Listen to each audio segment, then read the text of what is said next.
Ideja është këtu, që bufi dhe kukuvajkat thonë nga mëngjesi deri në darkë hardhucave dhe zhapikëve që i rrinë poshtë dritares, që ne do ta shkrijmë spakun dhe premtimi elektoral i Sali Berishës për botën e errët, për kriminalët që takon zeni nga mëngjesi deri në darkë, në për skutat ku fshihet i thot, na mbështesni neve sepse babi do ta shkrijë spakun. Na mbështesni neve se përgjimet e Sky Encros dhe problematiket që keni me spakun do të mbarojnë, do të marrin fund sepse plaku do ta shkrijë atë institucion dhe nuk do të ketë më drejtësi. Është deklaratë shumë e fortë. Po pra po, e kam thënë, nuk është hera e parë që e them. Është e vërtetë kjo. Patjetër, se nëse s'është e vërtetë, do më kishin degdisur atje ku degdise. Mirë, se ti nuk i ri nga pas edhe i dëgjon ata tani se. Po, ti nuk. Deklaratë politike kjo apo?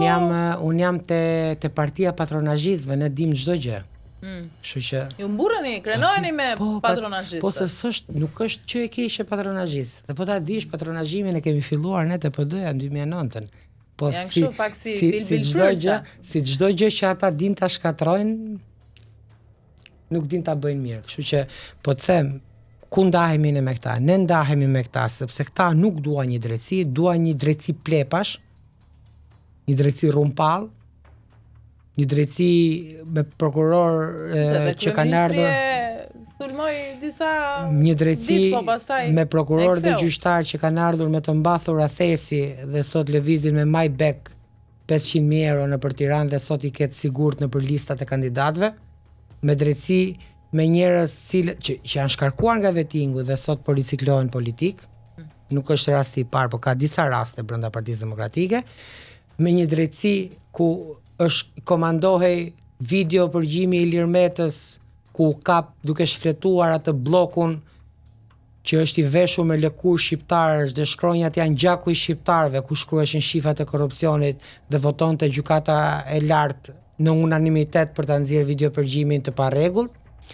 Flasim për një drejtësi ku viktima të shumta të kësaj politike të mbrapsht nuk bën dot drejtësi për 21 janarin, ku 26 viktima ranë në biznesin e djalit të Saliut dhe asnjë nuk u dënua apo u dënuan me pak vite burg dhe sot janë biznesmen të fuqishëm nëpër Tiranë. Nëse ne aspirojmë të kemi këtë lloj drejtësie, atëherë më mirë ta lëm fare këtë punë dhe mos merrem me politikë. Ne aspirojmë të kemi një drejtësi ku edhe kur akuzohet personi më i fortë politikisht, është kryebashkiaku i Tiranës, Erion Veliaj, Partia Socialiste nuk i bëhet mburoj, por kërkon standardin. Nuk i bëhet mburoj për akuzat që ka, por thotë të zbatohet një standard.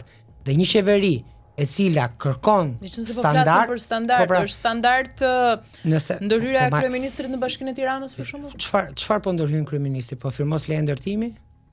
Po jo. Çfarë po bën? U shkarkuan njerëzit e Erion Veliajt, u emërua një njeri. Po ti tani mos bëj sikur kush i thot mos po ta them, unë kam qenë aty, jo më kam përgjigje, vazhdo më pyet. Okej, jo të pyet akot meqense e përmendë. Pra çfarë po ndërhyn? Se ndërmend fare, po meqense e përmendë. Atë duket çfarë ndërhyrje bën Edi Rama në Bashkinë e Tiranës? Më thua një gjë konkrete. Po të pyes, ti ke koment, s'ke koment, po pra nuk po bën, se nuk as po firmos leje ndërtimi, aty ku e ka Meraku në opozita. Dakor. As po emëron dhe shkarkon njerëz, po ka një këshill bashkiak që merr vendimet. Po pra, se këshilltarët opozitarë të opozitës nisën edhe letër në Komisionin Evropian për ndërhyrje të... Ata kanë nisur letër dhe në hënë, more. Ata biles po presin që të vit Trumpi t'ju hapi hapjen e fushatës tani, se kështu kishte thënë Baca Sali. Trumpi vetë. Që ata e kanë kontraktuar. Me qëra fjalla si duket kontraktimi Lasivitas? Ai është djali më i mençur që ka, kur Gjenca Budallën dhe Umer Lekët këtu, ai është perfekt. Është personazh jashtëzakonshëm. Nuk do të ketë asnjë lloj ndikimi.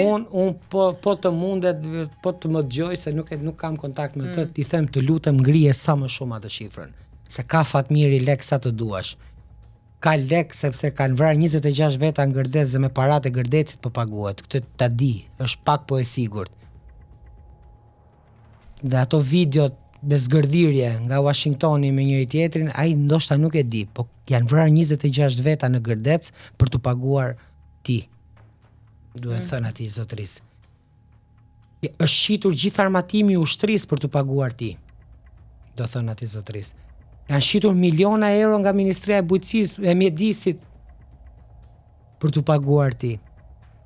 Dhe kjo është standardi dhe La Civitas po bën gabimin më të madh që e ka ulur ai shumë atë. Ta ngrej sa më shumë. Po ku e di ti sa e ka ulur sa? Për publike njërën. Njërën e kanë bërë publike. Unë nuk e di për shumë. Po e kalon $1 milion. Publike. E kanë bërë publike këtë faturën? Po, është fatura publike. Po se bën Saliu, po këta harrojnë diçka që deklarohet në fara. Aty ku nuk ishte harruar ai Ilirit i fshinte. Kështu që milionat e shqiptarëve shkojnë për La Civitas, i cili pretendon t'i sjell Trumpin, t'i hapi fushatën Saliu, ndërkohë demokratët janë 12 vjet të lënë rrugëve, janë 12 vjet që shpresojnë që ylli polar në ngjitje dhe më i riu i Partisë Demokratike Tritan Sheu të sjellë ndryshimin në Shqipëri. Këtë herë gjithmonë i prezantojnë këta edhe pse bëjnë një fushat deri diku me nuanca tallavaje. Të dyja partitë për shembull i kanë prezantuar tashmë programet e tyre. Berisha për shembull akuzon Ramon se i ka kopjuar programin. Po sepse aty ka për shembull premtime që pensioni do të bëhet 400 euro, ndërkohë që deri më tani kryeministri gjatë gjithë kohës argumenton me shifra, me statistika se nuk e rrit dot pensionin për shkak të gjithë analizës që ai i bën kësaj gjëje. Domethënë, nga ana tjetër, programi i Partisë Demokratike, për shembull, nëse e shikon ftohtë, nuk duket aq keq, janë premtime të majme ato. Të arritshme. Të majme janë, po sa të arritshme, janë të arritshme shumë. Janë për te shakave, se kur flasim për pensionistët, nuk mund bëjmë as ironi politike, as gallat, siç mund bëjmë për programin e Saliut. Ne trashëguam një sistem pensionesh mizerabël gjatë kohës qeverisë Berisha. Rritja e pensioneve ka drejt për drejt të ndërgjegjësimi i atyre që paguajnë kontribute. Duke nisur nga ata që e kanë rrogën 800.000 dhe deklarojnë 400. Dakor, po përderisa këta kanë prezantuar programe, pse nuk i përmbahen fushatës me programe? Po ku ka pasur një program në Shqipëri? Tallava, po pse bëhet për fushata me bufa, me hardhuca, me bretkosa, ashtu janë ata bufa, hardhuca, bretkosa, krimba, ashtu janë. Po pse kështu bëhet fushata? Ashtu janë. Por po ata mund të jenë si të duan. Ora ashtu janë. Fushata tek elektorati yt duhet të jetë me program, se duhet të jetë ngam që deri në darkë me bufa apo me hardhuca. Po sepse ashtu janë, është një moçal që nuk ka vlerë. Sepse shqiptarët e kanë të qartë programin, e shikojnë ndryshimin çdo ditë. Me të mirat dhe me të këqijat. Tani ka hyrë në lojë Spaku për një rol veçantë, shumë të rëndësishëm, siç janë krimet zgjedhore. Ambasadorët më të rëndësishëm të akredituar në Tiranë realizuan së fundmi edhe një takim me Altin Dumanin. Beson ti tek roli që do të ketë tani Spaku për krimet zgjedhore të 11 majit? Unë dua shumë që ky organ të godas me forcë çdo kënd. Meqense e ke bërë si shpinë e dytë Spakun edhe mund të komentosh më mirë. Uroj që ky organ që është ngritur, ky komision apo si mund t'ia vëmë emrin, për struktura për krimet zgjedhore, të ndëshkoj me forcë çdo kënd që përpiqet të deformoj vullnetin e qytetarëve. Do denoncosh ti edhe nëse këto ishin nga krau yt? Unë di të them vetëm diçka, që kudo që mendoj që më preket një vot, do jemi pari që do të denoncoj kuti. Jo, e kisha edhe brenda partisë tuaj, nëse po brenda partisë po ma vodhën votën, mos e po doja s'ma vjen dot votën aty mua. Unë këtë po të them. Po ma mori votën, ma merr brenda partisë, se po doja. Për një episod që si ti i përfshirë. Po qesh në qendrën e votimit, thotë? Por konstaton ti një episod kriminal në këtë aspekt dhe ti nuk ke lidhje, por patjetër. Duhet ta denoncosh. Patjetër që po. Qoftë se e ke parë. Të jap fjalën e nderit dhe fjalën e burrit që e bëj. Ja do ta shohim mbetet për të parë. Nëse jam aty dhe konstatoj diçka patjetër që po. Nuk kam pyetur, ti beson që zgjedhjet këtu zhvillohen të lira, të ndershme?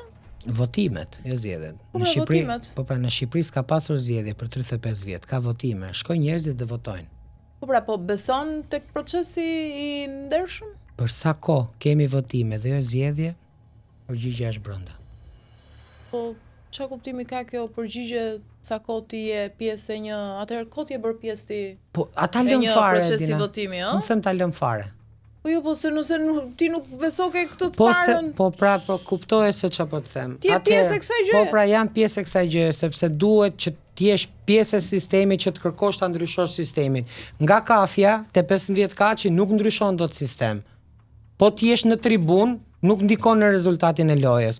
Po ti jesh në lojë ose e përmbërson ose e përkeqëson lojën. Se ky është gabimi këtu. Po mos ta lëm fare se ti nuk ndryshon dot gjë. Nëse nuk je pjesë e parlamentit, nuk ndryshon dot për përmirësuar ligje. Hajde shkojmë ne vetë të dy sot propozoj një ligj. Na e merr njëri përsipër? Ne të dy, hajde shkojmë. Thoya, shkonim lidh 20.000 firma të tjerë dhe hajde ma sill ta shqyrtojmë komision. Listat e hapura që partitë politike i kanë frikë duhet jenë fakt.